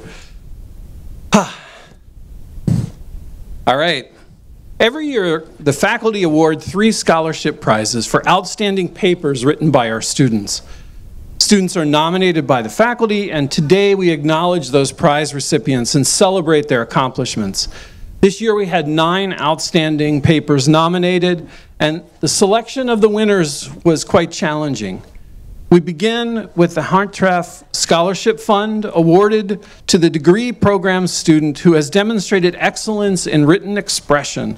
The prize is named for Chester David Hartford, the president of the seminary from 1889 to 1903, and professor of biblical and ecclesial history for 36 years here.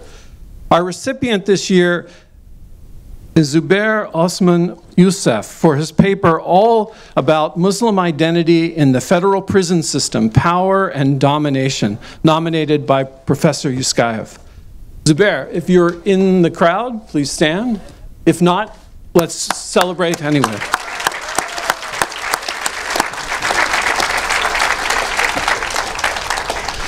Next is the William Thompson Fund, awarded to the student who has demonstrated notable proficiency and interest in the field of biblical studies. The prize is named for William Thompson, the dean of the seminary and professor of Hebrew language and literature from 1834 to 1881, then serving as dean emeritus until 1889. Note, this is over 55 years here. And this prize goes to Jeremy Schutz.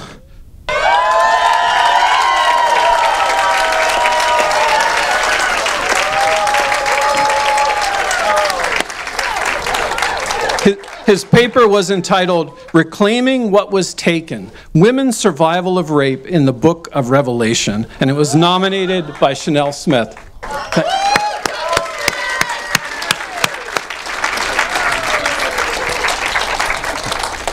We now come to the Bennett Tyler Scholarship, awarded to any student of the seminary who has demonstrated excellence in written expression. The prize was named for the first president of the seminary, Bennett Tyler, who was also professor of theology from 1834 to 1857. We are very pleased to give the Tyler Prize to Ann Carlson for her paper, Jewish-Christian Dialogue, Dabru, Emet, and Beyond, nominated by David Grafton. Is Ann here?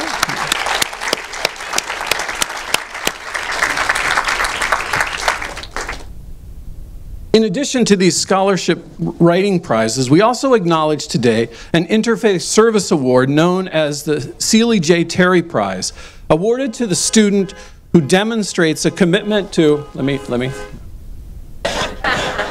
a commitment to academic achievement and excellence in interfaith community work in his or her local context. This prize is given in honor of a cherished employee of Sanford Cloud, Jr., who was the former chair of Hartford Seminary. Sandy Cloud, who is unable to join us today, usually presents this award, which is a monetary prize in addition to copies of sacred texts of the 3 Abrahamic faiths. It's my honor to make this award today. The recipient of this year's Terry Prize has been a student at Hartford Seminary for a number of years, a good number of years. And while she hasn't been local recently, her influence on campus was significant when she was here, participating in the community and interfaith events and many other activities. She's now based in Michigan, raising a family with her husband, who's an alumnus and a federal prison chaplain. Even as a stay-at-home mom with a child with special needs, if there's an interfaith panel or discussion, she's probably there, devoting her time, her energy, and knowledge to a cause. Currently, she co-facilitates a women's interfaith book group. She's organized programs to develop community-based resilience. She serves on the leadership team for the Association of Muslim Chaplains and volunteers on a farm where she introduced Muslims to collaborating with Unitarian Universalists growing food for those in need. She's active at her mosque, where she created interfaith programming, teamed up with Jewish and Catholic friends to host screenings of the Sultan and the Saint, and has gathered together a lovely group of Christians and Muslims to make Valentine's cards for refugees and Jewish community centers in the wake of bombing and terrorism. She also holds interfaith discussions around faith-based tools for trauma healing. In all these ways and more, her commitment to building bridges of understanding among people of different faiths and cultures goes way beyond the walls of Hartford Seminary. For all those good reasons, the Seeley J. Terry Prize goes to Jay Starbaugh, who unfortunately is unable to join us.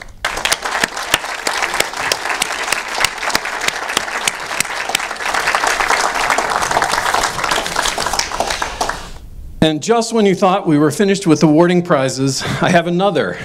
and this is the inaugural year for our preaching award. The faculty administration felt the need for an award for the most outstanding oral presentation of thoughts, beliefs, and values among our MA and certificate students.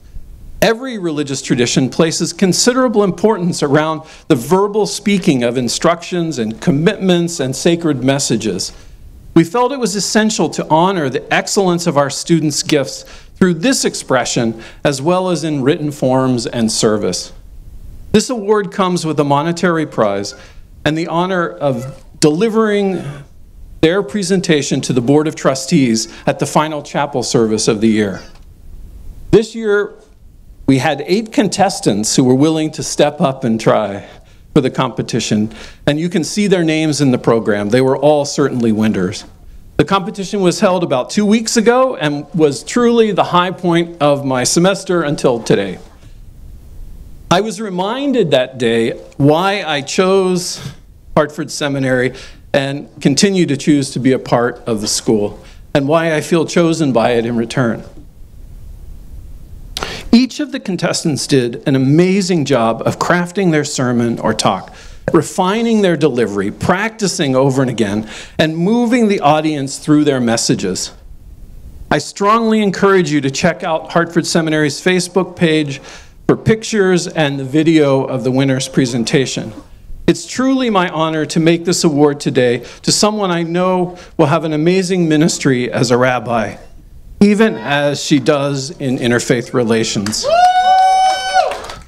The winner of this award has only been with us a brief time in the IPP program, but has been an active presence on campus and will soon be heading off to the Reconstructionist Rabbinical College, where I'm sure she will excel. The inaugural preaching prize goes to Allison Zakroff.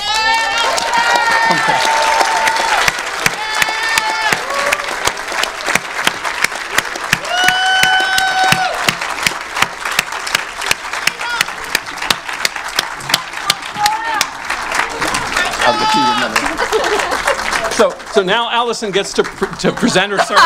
Yeah. No, thank you. Thank you.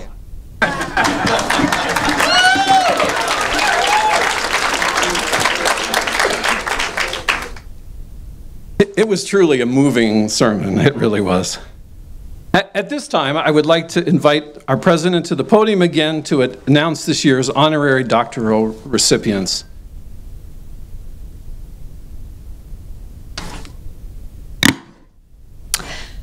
The honorary degrees that we award today were enthusiastically voted on by both faculty and the Board of Trustees late in our fall semester. I had the joy of presenting Bob and Alice with a formal letter advising them of the decision to confer upon each of them an honorary degree. Bob died on January 25. Today, we honor Bob by presenting his honorary degree posthumously, and we honor Alice by presenting her degree to her. Alice, will you please come forward?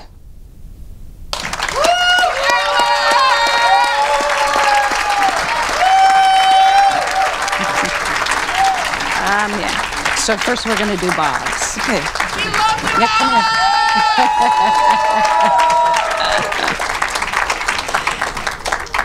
First, the Honorary Doctor of Divinity for the Reverend Dr. Robert A. Evans.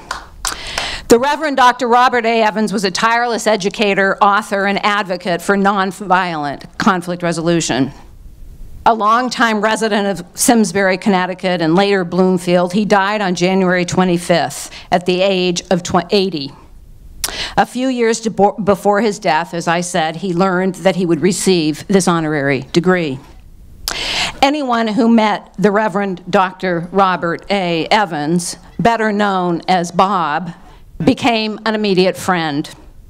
He grew up in Kansas and was encouraged by his high school librarian to pursue higher education. He went to Yale, and while there, felt a call to ministry. After college, he traveled and attended the University of Edinburgh, meeting his future wife, Alice Fraser, of Alabama, who was also studying in Scotland. Bob went on to Yale Divinity School, then Union Theological Seminary, and Columbia University, where he earned a PhD. Bob was also proudly an ordained Presbyterian minister. A life-changing experience that then led Bob into the work he pursued for the rest of his life.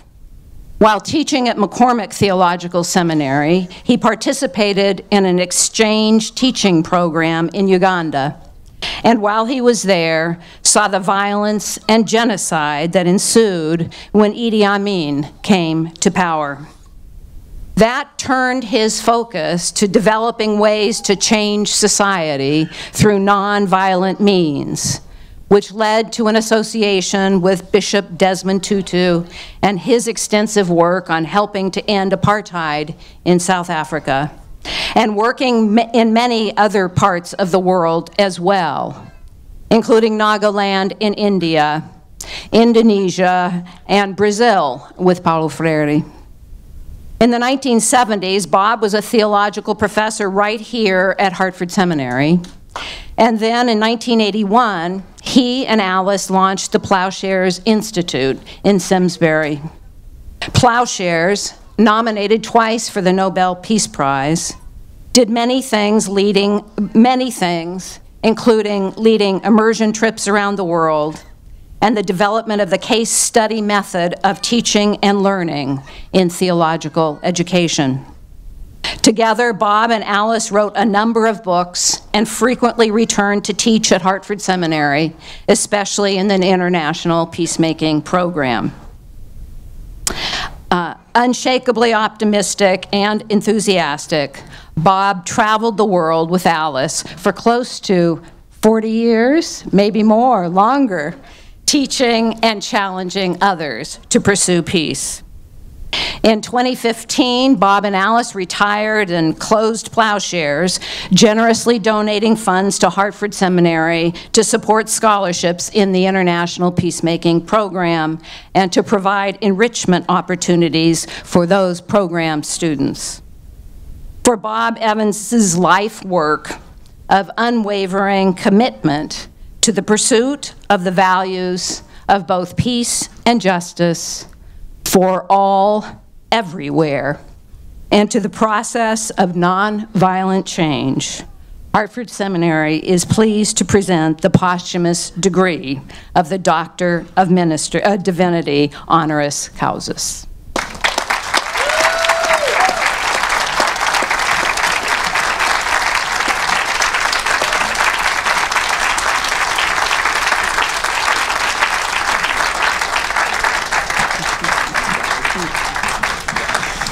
Alice Fraser Evans, you are an accomplished author, professor, and a nonviolent leader. You worked closely with Bob and channeled Bob's boundless energy in productive ways. You got things done. You went to Agnes Scott College in Atlanta and studied at the University of Edinburgh, where you met your future husband, Bob.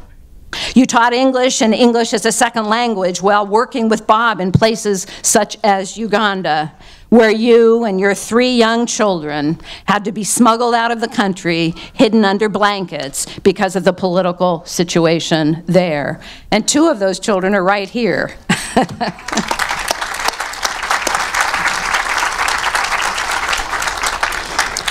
When you and Bob founded Plowshares Institute, you became the director of writing and research for Plowshares. You have also served as a senior fellow of the Center for Conflict Resolution at the University of Cape Town in South Africa. You were a senior trainer for Empowering for Reconciliation and Peace in Indonesia. And also you have served us as an adjunct faculty at Hartford Seminary in theology and ethics. You were also an elder in the United Presbyterian Church. You, Alice, are an expert in the case study method of teaching, and for 20 years you were the co-director of the Association for Case Teaching. You wrote several books about it, including Christian Ethics, a case method approach. You were instrumental in organizing the countless numbers of immersion trips all over the world, and central to the conflict resolution work of Plowshares Institute, developing curriculum for its training programs. With Bob, you have received numerous awards, including the 2010 Global Leadership Award of the Council of Christian Colleges and Universities. Somehow, you and Bob also found time to raise 3 wonderful and accomplished children, Melinda and Judith and Alan, and you now have 6 grandchildren. For your life's work and your faithfulness to the pursuit of the values of peace and justice for all everywhere, and to the processes of nonviolent change, Hartford Seminary is pleased to present this degree of Doctor of Divinity, honoris causa, to you, Alice Fraser Evans.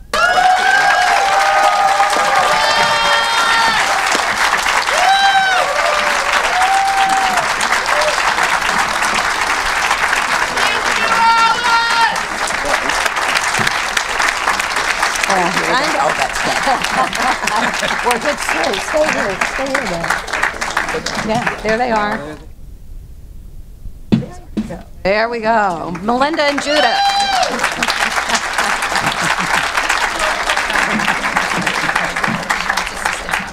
Okay, step up.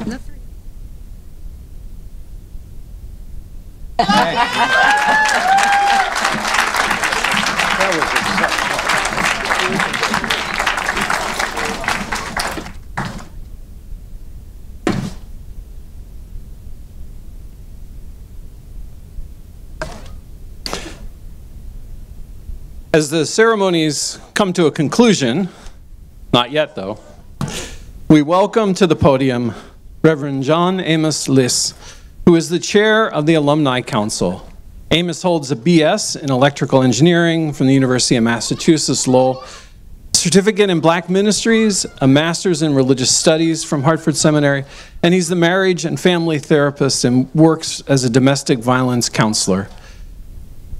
He is the resident theologian at Zion Haitian Baptist Church in Medford, Mass., and the founder and lead educator of Lift Your Spirits Ministries. He is an ordained minister with the American Baptist Churches of America and a church consultant. We invite him to come forward to offer the closing charge to the graduates and a prayer for us all.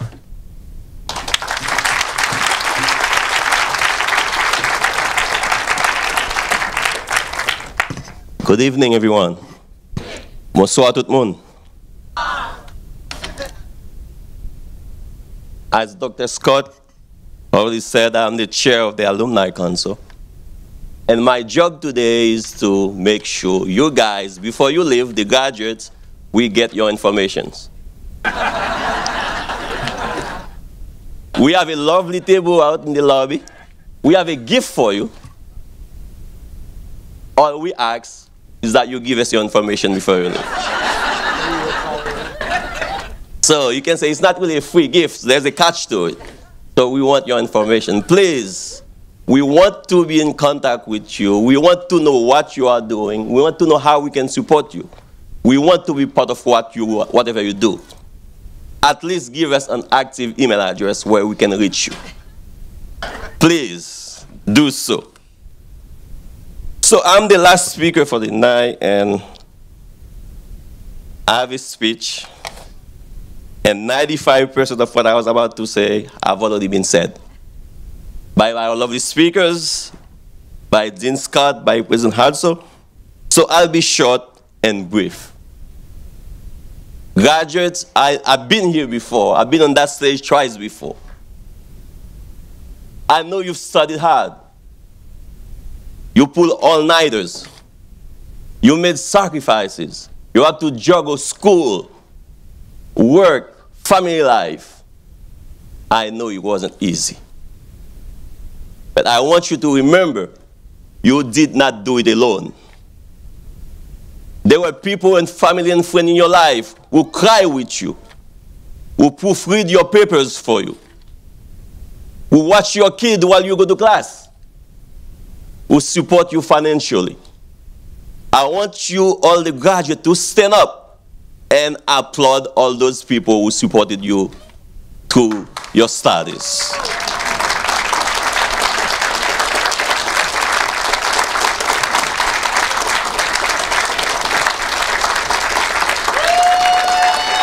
All right, all right. Thank you, thank you. All I can tell you now is that you are ready. You've been tested. You've been transformed, because you don't come to a place like this and live without some transformation. Hey, we have a degree called Master of Art in Transformative Leadership and Spirituality. And some of you have been transformed. We heard from our speaker, Anne, that how she was transformed. You've been tested. You've been transformed spiritually, theologically. And I'm pretty sure some of you have changed your theology at least a couple times. I know I have. So as you move forward, go into the world as Hartford Seminary graduates. Hartford Seminary graduates. Whether you work as a preacher, as a peacemaker, as a scholar, or as a worship leader, as a chaplain or imam, I will urge you to continue to embody the deepest values of this place. And we know what they are. It's to build stronger communities, to be a voice for the voiceless, to stand with those who are marginalized, to show kindness, compassion, understanding, and to engage the others in dialogue. Do not simply engage intellectually. Do not simply talk about justice and peace, but be about justice and peace. And the way you do that is by living a life of service. I charge you today to take the learning of your mind to the place where the passion of your heart means the talent of your hand. For that is the place where you will truly make a difference. The great mystic Tagore said, I slept and dreamed life was joy. I awoke and saw that life was service. I acted, and behold, service was joy. Go and live a life full of service. In so doing, you will find joy. Congratulations, and remember, you will always be part of Hartford Seminary. May God bless you.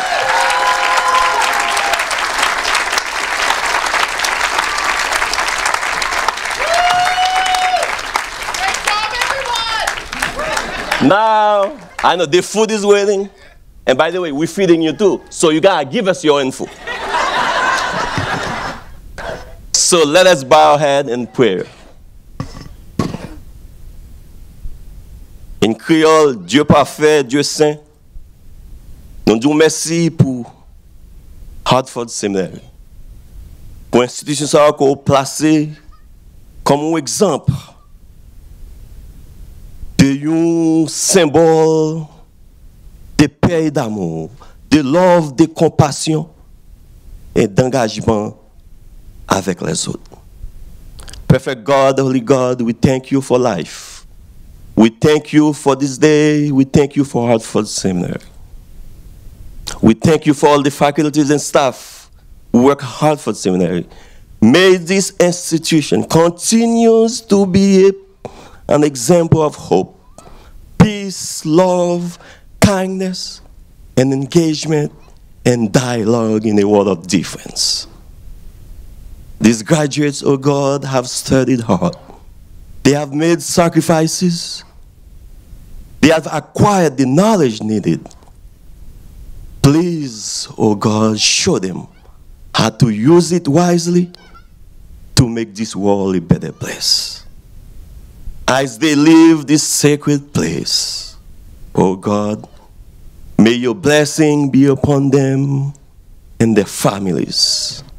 Bless their life this day on with goodness, compassion, kindness, and understanding. Grant them, O Lord, faith and courage and purpose and perseverance so that they can serve you and their communities in effective ways. Grant them, O God, a desire to love, a desire to work for peace, to engage in honest dialogue, to seek reconciliation between peoples, to work for justice and fairness, and stand with the oppressed and seek freedom for all. May they be eager to do good and to find joy in the life of service. And finally, O God, may they always be mindful that knowledge comes from learning, that wisdom comes from you. Amen. Congratulations.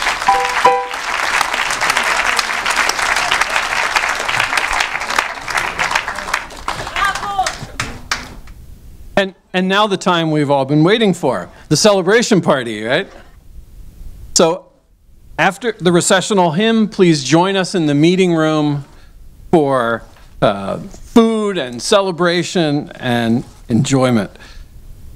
Again, let us celebrate our graduates on this day of wonderful accomplishments.